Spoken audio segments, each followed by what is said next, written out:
Welcome to IGPP Expert Talks. I'm Hina Goswami, editorial consultant with IGPP, Institute for Governance, Policies and Politics, New Delhi. In our ongoing series about AI, to discuss the problems of implementing age verification strategies for young users, today we are joined by Ms. Julie Dawson.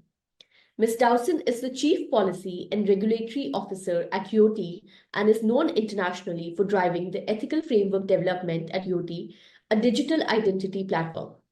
She is an authority in digital identity policy, ethics, and governance, and she represents YOTI at fora including the World Economic Forum, Digital Identity Innovators, TAC UK, the All-Party Parliamentary Group for Digital Identity, and Sprite Plus Network.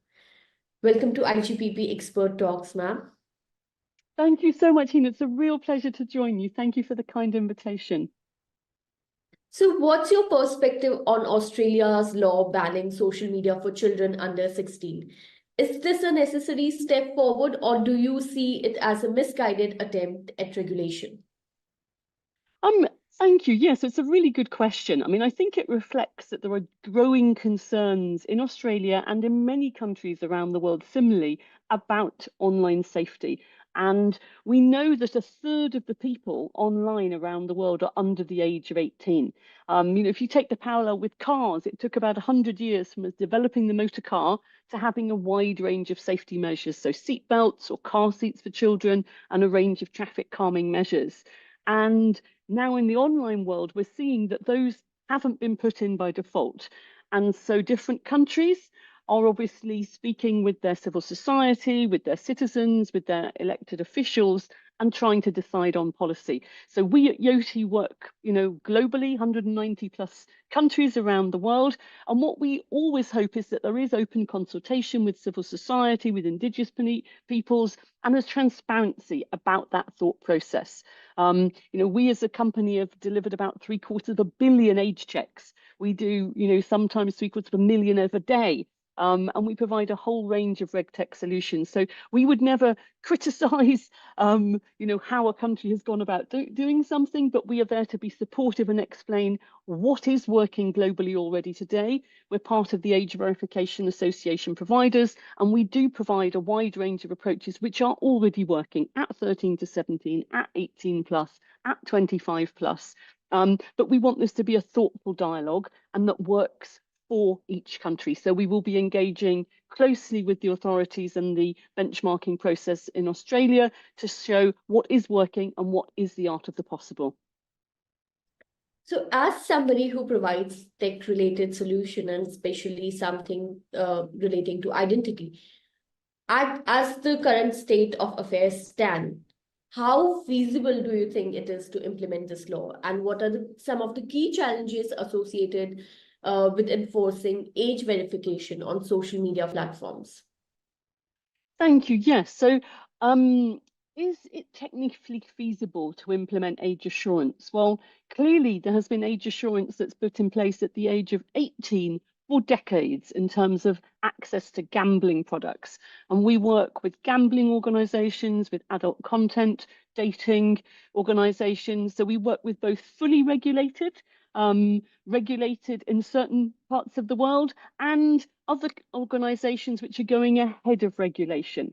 So we work with dating, gaming, adult content, e-commerce, social media.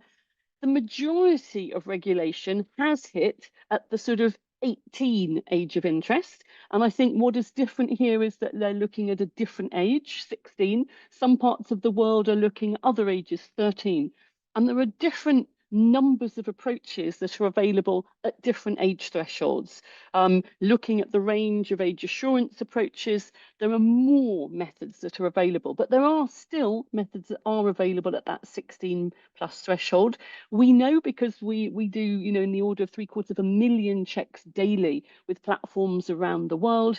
There are governments that have been working on this challenge and this issue for a long period.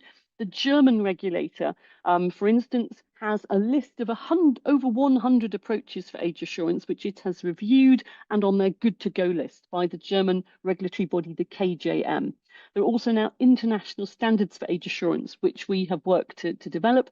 And there's also global benchmarking by bodies such as the National Institute of Standards and Technology. We work also with the data protection regulators as well as the content regulators, and it's really clear for data protection regulators, of course, that all checks need to be data minimized, that you're just seeing what is needed. And the platform knows, yes, this is somebody over 16 or over 18. And then what is also important, and the challenge is for the regulators to think, what is proportionate for the use case? So you have to do that balance between what are the range of methods that are available at the specific age group, say 16, and then how much re-authentication do you want? Do you want somebody to set up an account once and to be able to keep using it? That could create a high incentive for somebody under the age to get somebody older to set it up for them initially, and then the younger person keep using it. So how proportionate does the regulator think it is to deal with anti-spoofing and re-authentication, that it is really that person that is 16 that is accessing the account thereafter? So we look a lot at anti-spoofing, at deepfakes and other elements of circumvention, and we will work closely with the regulator to see what they think is proportionate and which methods they want to use in that market. But absolutely, this is a market which has evolved. There are billions of age checks that are undertaken each year. There is a global network of the global online safety regulators on the data protection side. There's also a working group of international data protection regulators as well as content regulators that work together and that share their learnings. There are also independent audit bodies, and there's a trade body of age verification providers. So there are lots of resources. And so I would summarize, yes, it is technically feasible. And one of the key challenges really is to look at what are those re-authentication needs and what is the proportionality. Does that answer the question enough for you, Mahina? Yes, it definitely does. As somebody, as an organization who is providing tech solutions again, and as Chief Policy and Regulatory Officer at Yoti, could you also provide maybe a brief overview of what Yoti does and what are its primary application? And how does your organization, you mentioned that you work with multiple governments and platforms to do age verification. Can you give us a brief overview of how does that technology work? Yes, so we've developed over time a range of age assurance options to meet markets around the world. And what I might do is share my screen with you. But we set off initially as an identity platform. So Yoti has set up a reusable digital identity app that anyone around the world that has a government issued identity document can download from the App Store, the Yoti app, and then choose to add a government issued document. We separate all the attributes from that document and give them the private key on the secure module of their device. And then they can just choose to share, for instance, an over 16 or an over 18 with another organization or peer-to-peer. So that's one approach for people that have a document and want to be able to reuse the check. We also enable what's called a one-off verification, where you upload your document once. We do a selfie check to make sure it's the same person in the document as well. And then just on that one instance, you could just be sharing your over 16 or over 18. We then work with a range of sort of secondary sources, such as credit card organizations, banks, mobile phone operators. We can check to social security databases, and different parts of the world, other approaches are available, such as EID checks. And that way we're using secondary sources and sharing, again, just the data minimized over 16 or over 18. And those are the approaches where it could be useful to have that re-authentication. Is it really the same person, for example, paying the mobile phone bill as is accessing the account? In addition to that, we do inference checks, such as, is this a university or academic email? And can that be seen by the domain name? And that this is somebody that's attending an academic institution, so it can be inferred that they're of university age. We also developed about 6 or 7 years ago an approach which is an estimation approach.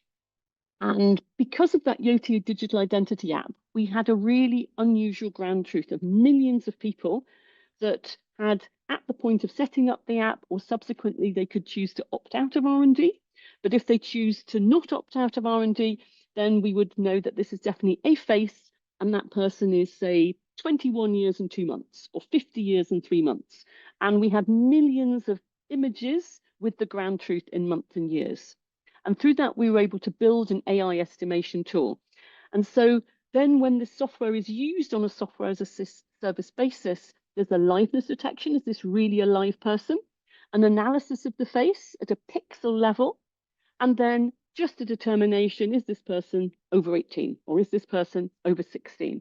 And what we do is we publish the accuracy of that across male, female, light, mid, dark skin tone from age 6 all the way to age 70. It takes about a second and nothing is retained afterwards.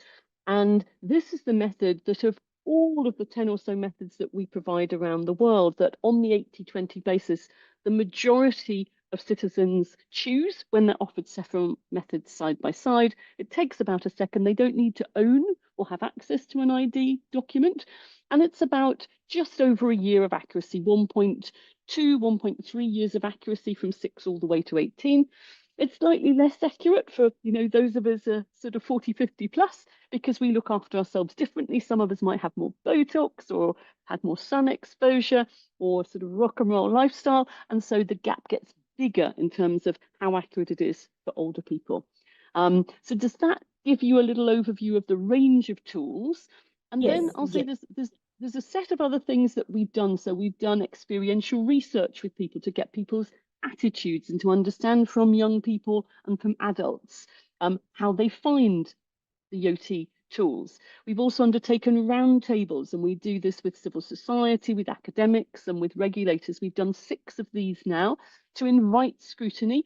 And also we've looked at the sort of consequences scanning of what are the, how do people find this? What are the things that you have to look at in terms of circumvention?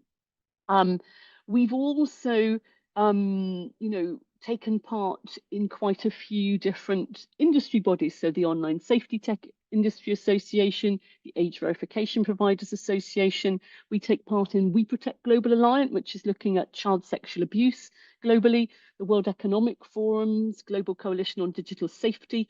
We liaise with quite a few of the market intelligence bodies that are looking at this, such as Liminal, and then those coming at it from a privacy section, such as the Future Privacy Forum, the World Privacy Forum, bodies such as Family Online Safety Institute.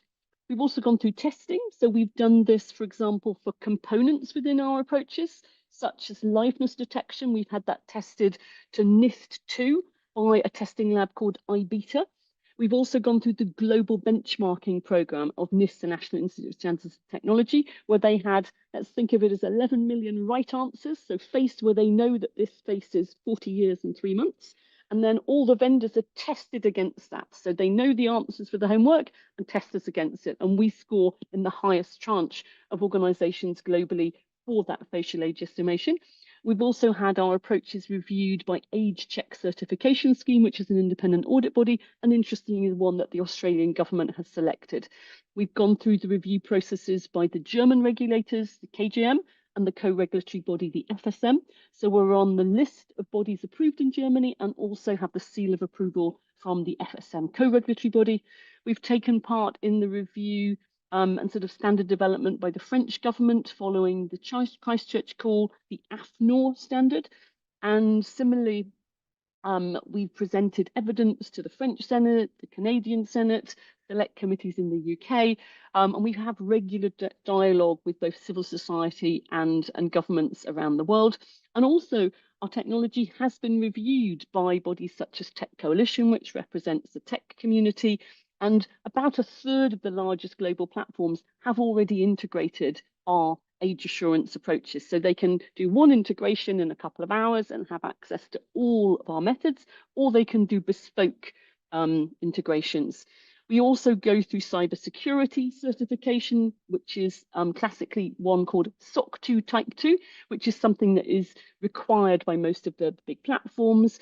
And we are going through the specific audits for age assurance. So we've taken part in the standards development process, the IEEE and the ISO, and we've been accredited since 2018 for the publicly available specification for age assurance, the PAS 1296 2018.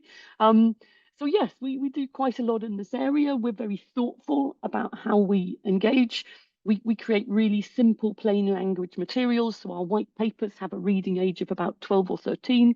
We provide video material and simple materials so that a young person, an adult, a non-specialist person, as well as more technical people can understand the approaches that we offer. Does that meet your needs enough for that Yes, question? and that's Cool. amazing work you're doing. I want to go back to the larger question of implementing these laws, and I understand that you wouldn't criticize a government, but I want to bring your attention to a strange situation that is the case in India, but I'm sure it's also elsewhere, that as technology progresses, a lot of countries are looking at different ways to protect the young users, and many countries are discussing parental control as a way to protect young users online.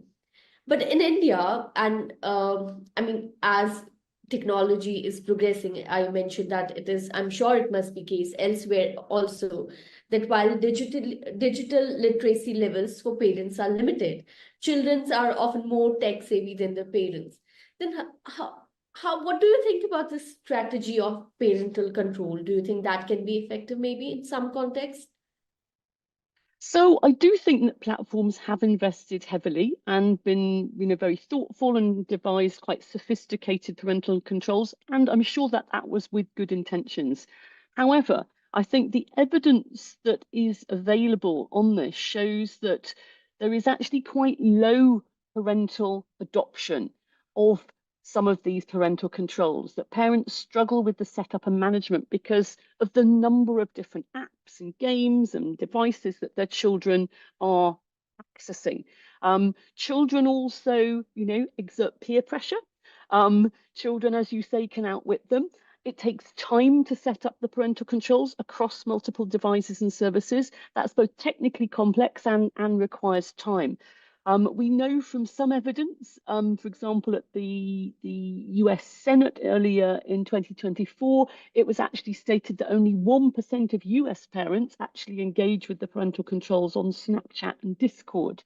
So that is really very low. And yes, that could be something that is very supportive for the children of those, parents that have managed to engage. But what about the rest? So I think that underscores the need for system level solutions rather than requiring a parent on the loop, because the actual evidence we're seeing is that while parents can play a role, it's got to be supplemented with broader measures. So say you took that car analogy, it looks like lots of these cars have been fitted with a seatbelt, but all the other different mechanisms within the car are there, but not every parent is putting on that seatbelt or realizing the importance of that. And should that be the only protection of a child? And how can it be made easier for parents? And we've built a whole generation of children that have found ways to just tick a box and say, I am over this age. And sometimes the parental control or parental consents have become a little bit like the cookie banner, where people just automatically think, I'll tick that without really thinking of the consequences. So for the children who are protected, I don't doubt that that's all well and good. I do think it is important that there is dialogue and education as much as possible, but perhaps we're at the stage now where we need to look at wider system level approaches to protect all children and not just a small minority. Um, this move to ban social media for children under 16 in Australia has also inspired similar actions in other countries. Some of them are looking at a bar of maybe 13. What do you see as the potential global implications of this regulation? And in your view, how has the industry been responding till yet to this particular law and further that may come? Yes, I mean we're seeing around the world, in the US, in Australia, um, in the UK, across Europe, in parts of Latin America, in different parts of Asia. There's a lot of concern with this issue. There's concern about the age that young people are accessing handsets and devices. There are concerns that what they're accessing on shared devices. There are concerns about the actual risks of content, contact, conduct, and contract, that you're not able to enter into a contract until an adult, but that is something that people are being faced with age inappropriate topics and engagement at a much younger age, and also the risk factors. Um, some countries are looking at it for social media, some for adult content, some for gambling. Some obviously are looking at it more for the sort of classic nicotine, alcohol. There's a whole range of experiences, topics, products, services that different governments around the world are seeing should have age appropriate access. And we work across this both in the physical world, people sort of on physical gambling terminals, people in supermarkets at self-checkouts, as well as online across all the different sectors I've mentioned, from dating, gaming, gambling, adult content, e-commerce, retail, social media, dating, cryptocurrencies, immersive experience. We work across the whole range of these different ones. So I think this sort of trend to look at age appropriate access is something that is really widespread and across many countries. And it's something that content regulators as well as data protection regulators are looking at. So looking at, should the data of young people be shared? Should their geolocation be shared? Should they be advertised to? Should they be tracked? What profiles should be built up of young people at a certain age, and also the attack vectors from bad actors, so the child sexual abuse angles, the grooming angles, the risks of various challenges that happen online. But then all of this also has to be balanced with the potentials of all of these different solutions as well. The tremendous potential for education, for positive elements of leisure, positive elements of societal engagement, of interaction with other people. And this is what regulators are wanting to look at. How can we enable young people to thrive online, but how can we safeguard their experiences? We have to recognize that particularly older teens are going to be risk seeking and risk taking. But how can technology differentiate between a 3 and a 13, a 7 and a 17-year-old? Because clearly in the offline world, that is something we do today. We don't let a 5-year-old walk into a strip club. We don't want a 5-year-old at school being exposed to adverts for, products that are totally unnecessary or harmful for their age group. And I think what Australia's ban or move is doing is making more countries around the world consider this. And I think it's something that yes, will make quite an impact. But if you look just in the US, there are hundreds of different regs coming through on a state by state basis, and this is echoed in many other different parts of the world.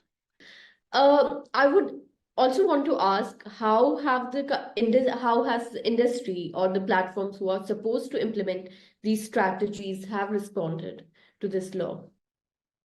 So I think clearly now there is an organised trade body, the Age Verification Providers Association. The age verification providers have worked since 2017 to build standards. So initially the publicly available specification 2018, and now an IEEE standard has already been published, and there is an ISO standard underway. In Europe, there's also an ETSI standard that's being developed. Organisations like ours have participated in the global benchmark of facial age estimation with NIST, the US National Institute of Standards and Technology. We are participating in the Australian benchmark. We have taken part in the reviews by the German regulatory bodies where those have come through, the KGM and the FSM. And we are actively engaging with all the governments around the world that want to find out more. So the age verification providers are very open to engagement with regulators. They're open to demonstrating how their tools work. We engage with civil society as well as with academics. We've also been working on tokenized approaches that are interoperable. And if that goes across several sectors and globally, obviously that reduces the cost all round. So I'd say there is a wide body of work that has been undertaken. We've also looked at attitudes, consumer attitudes, and looking a lot at the anti-spoofing and that proportionality. So for a good decade now, this community of organisations has worked initially with solely highly regulated sectors such as the gambling, which built on work in financial services around anti-money laundering and know your customer checks, and has now developed not just age verification approaches linked to identity documents, but also that secondary tier of checking sources, estimation approaches, which I described, such as the facial age estimation, and also inference approaches. So there's been a lot of investment in developing a range of approaches. And what we try and encourage at Yoti is that transparency as to what's under the hood, how are they built, how effective are they, where are the data sets that the facial age estimation has been built with, how is the image deleted, and looking at that transparency of explanation and what's under the hood. I also want to relate the problem of the question of age verification and how for certain ages, like some content is appropriate, other might not be. Related to the question is also the question related to that is also the question of cultural sensitivity, which is both essential for policies and technological solution. And as other countries or different parts of the world are looking into this age verification solution, how do we ensure that tools and services for age verification are culturally appropriate and adaptable across different regions? Yes, it's a really, really good point. And that has quite a few different facets to it. So one is linguistic, and obviously within India you have multiple different languages, dialects, etc. So looking at the accessibility in terms of the language localization, looking at accessibility requirements in terms of people with different disabilities. So that could be visual, it could be auditory, it could be kinesthetic, it could be motor. A wide range. So there are the WCAG 2.1 AA standards for accessibility. We as an organisation also engage with other groups, such as, for example, LGBTQ nonprofits, to see that our approaches don't more negatively disadvantage people that might be transitioning. We know one of the really proactive elements that the Australian government is doing is looking at how the different range of approaches meets the needs of its ethnic groups and its Indigenous peoples. So we as an organisation are obviously really keen to engage in that process. We provide a range of 10 or so approaches so that businesses, when they integrate, can do that A/B testing and work out what works in India might not be the same as what Australia or Brazil or a country in the EU prefers. So when a platform integrates, for example, to our service, they can integrate in a couple of hours, have access to all the approaches, and then do their A/B testing to work out what works for them and engage with us if they think there are new approaches that we should look at. So for example, in India, obviously there's DigiLocker, there's Aadhaar. That's quite different than something that you might find in Australia, where there's more of a movement with their reusable digital identity wallets. Lastly, from the experiment that Australia has done, what lesson can other countries draw? Are there any key takeaways or warnings for governments considering similar policies? So Australia is obviously still in the process. It's kicking off this benchmark. It's issued a tender to do a 6-month benchmark process. It's come up with its guidelines, but it's still going through that research. And I think what is really useful is that Australia is sharing its findings. It's sharing those through the Global Online Safety Regulators Network and also through the international grouping of data protection regulators working on age assurance. So I think that transparency is really helpful. I think that mirrors the transparency of the work done in the US by the National Institute of Standards and Technology, NIST, in terms of its global benchmark of facial age estimation. The fact that they have done that publicly, that vendors around the world can present algorithms, that it's a really large test set of 11 million images, and that's an ongoing rolling program, shows that they see it's a method that they know has legs, that is accurate and shows the state of the art. So countries working together to reciprocally recognize the standards and the testing done by other countries is really important, because if you were a small country of say just 100,000 inhabitants, you wouldn't be able to afford the resources probably for that degree of testing and for that degree of benchmarking. So you would want to be able to rely on and know what are those testing labs, what are the benchmarks, and do they meet your needs? You might have to, in addition, undertake some additional testing in your country. But I think that is one of the most important lessons. Platforms want to do the right thing in general, but if every country of the 190 has a different splinter approach, it will make it totally unfeasible for small and medium platforms, be they gaming, gambling, adult social media, or any other, to actually comply. And then you risk forcing the wrong behaviors and not achieving the compliance or child protection that you want. So I'd say a key lesson is to look at that transparency, learn from other governments. Look what the German government has done over a decade. It's reviewed over 100 approaches. It's been working on this and has a cadre of staff that know the landscape, that know what is there. In the UK, there's a body called the Digital Regulation Cooperation Forum that brings together the data protection and the content regulator and the competition and markets regulator. And they've done work in the measurement of age assurance tools, which again is publicly available. The EU has a special interest group on age appropriate design. It's also come up with a Better Internet for Kids strategy. Through the ETSI group, it's looking at age assurance standards. It's also commissioned 2 pilots upcoming. And a couple of years ago, we were part of a work stream which looked at interoperability and tokenization of age assurance approaches. And all of those materials are publicly available for other countries. France is about to bring in age assurance for adult content. Those lessons are available. In the US, similarly, there is a hearing of the Supreme Court where there is amicus briefs that have been put forward in terms of how age assurance is working by a large number of organizations. So there are plenty of materials for regulators to look at around the world. And I think that international cooperation is really key to keep learning, the lessons from other countries.